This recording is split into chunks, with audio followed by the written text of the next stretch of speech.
Pisces, hi! Welcome to Mr. Queen PH.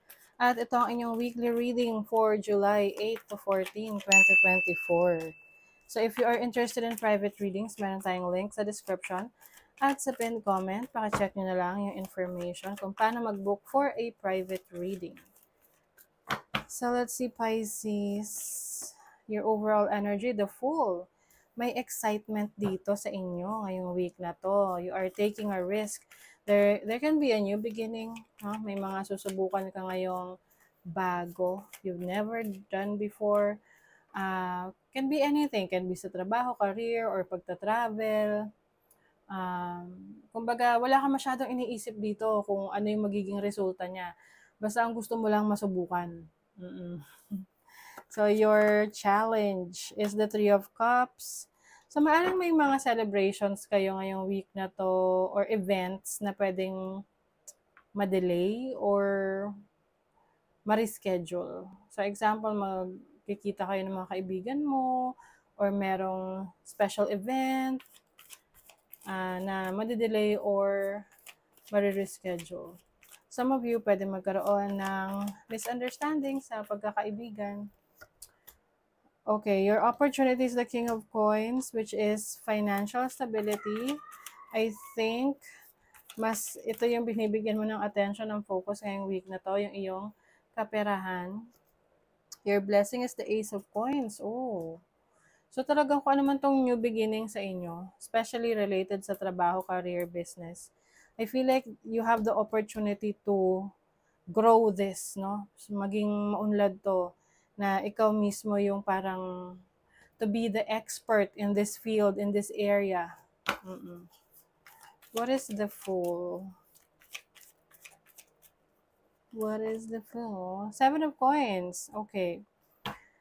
So, if ikaw yung tipo na gagawin ng isang bagay na hindi nag-iisip, pag-isipan mo muna. Okay? Kasi pwedeng meron kang ma-miss out dito na akala mo alam mo na, akala mo handa ka na, pero hindi pa pala.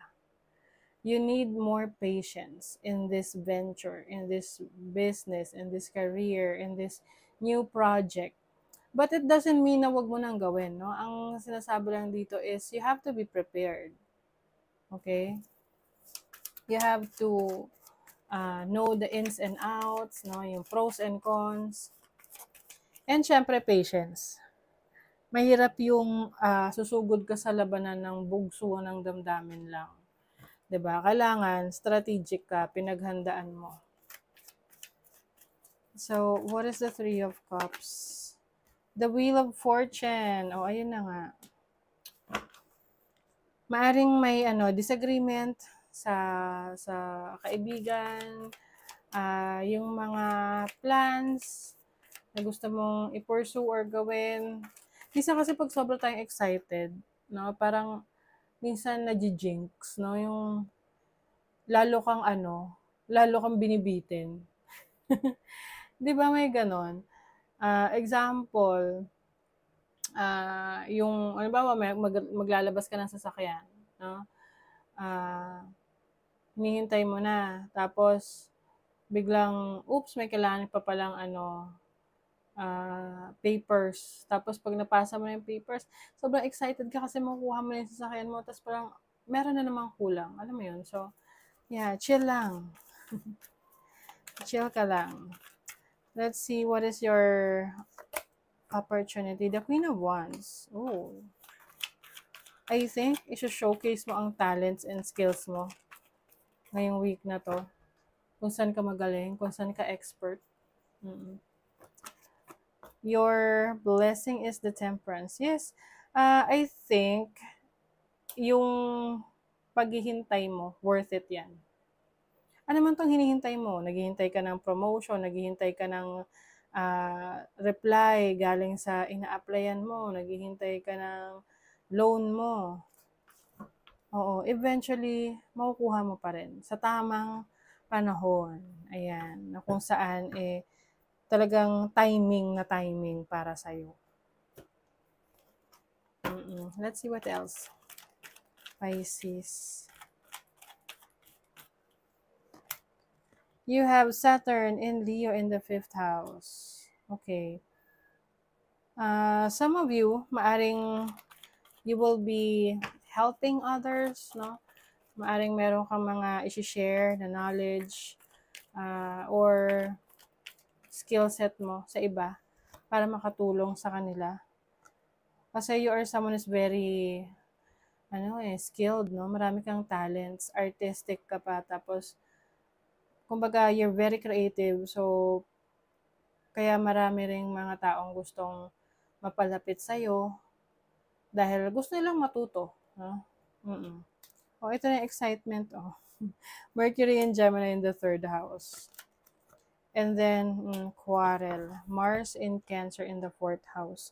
So, pwede magkaroon ng conflict with a family member, within the family, dahil siguro sa pressure, no?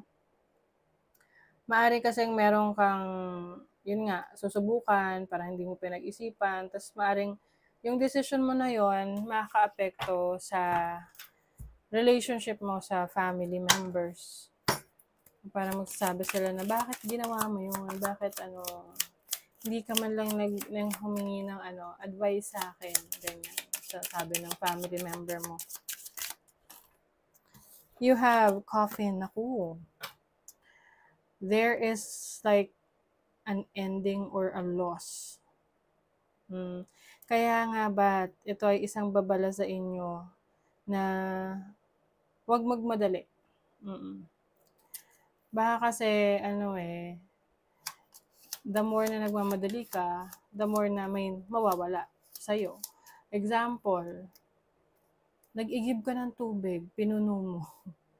Tapos nagmamadali ka kasi gusto mong ikaw yung manalo. Di ba may mga ganong games na pupunuin mo yung container. Tapos, sa pagmamadali mo, natapon. O babalik ka ulit dun sa dati. Back to ka ulit. Back to the start. And yeah, kaya nga kailangan nyo ring pangalagaan rin yung health ninyo rito. Oo. Okay? Take care of your health. You have Clover. Clover is good news. This is good fortune, good luck. Okay? Maaring may good luck na parating. You have Birch Rod. Meron talaga sa inyong may conflict. Pwedeng within the family or sa mga kaibigan. Okay? Pwedeng may tampuhan, hindi pagkakaunawaan. I think yun yung isa sa mag-i-end. Pwedeng you may be cutting off connections with a friend, friendship over na kayo dahil sa naging misunderstanding ninyo. Yeah, with the Tower. Tower here is a person in authority or someone na parang nagmamataas. Okay? So, yung iba sa inyo, pwedeng meron ditong magmamataas sa inyo na maaring makikipagmatigasan to ayaw makipag-ayos. So, pwedeng this may lead to separation or pagka-cut off mo sa kanila. Pero I'm seeing a new opportunity out of this. So, merong magandang magsisimula dahil sa pagtatapos na to. Okay, whatever that is. So, sa inyong money, career, finances, you have the 7 of Cups, 6 of Swords. Some of you, pwedeng ang pagtatapos na to may kinalaman sa trabaho ninyo, no? Kasi you feel like you don't belong. You feel like meron ka pang gustong i-pursue na kung saan mas magagamit mo yung iyong talents and skills and yung iyong expertise. And I feel like yun yung susundin mo. So, sa love life, you have the 10 of Cups, the Ace of Swords. There's good news sa inyong relationship, no? Especially if you are long-distance relationship. Maaring finally magkikita na kayo, may reunion, you will be reunited with someone that you dearly love. Or meron kayong projects together ng family or romantic partner or loved ones mo na magiging very successful, especially if it's in business. Okay? Kung magbe-business kayo together. Love approaches unexpectedly. So, if you are single, pwedeng merong unexpected na romantic connection for some of you. Or maaring meron kang unexpected na madidiscover sa sarili mo na yung pala yung gusto mong gawin. Oo. So, it's a realization. So, that is your reading, Pisces. Thank you so much. Bye.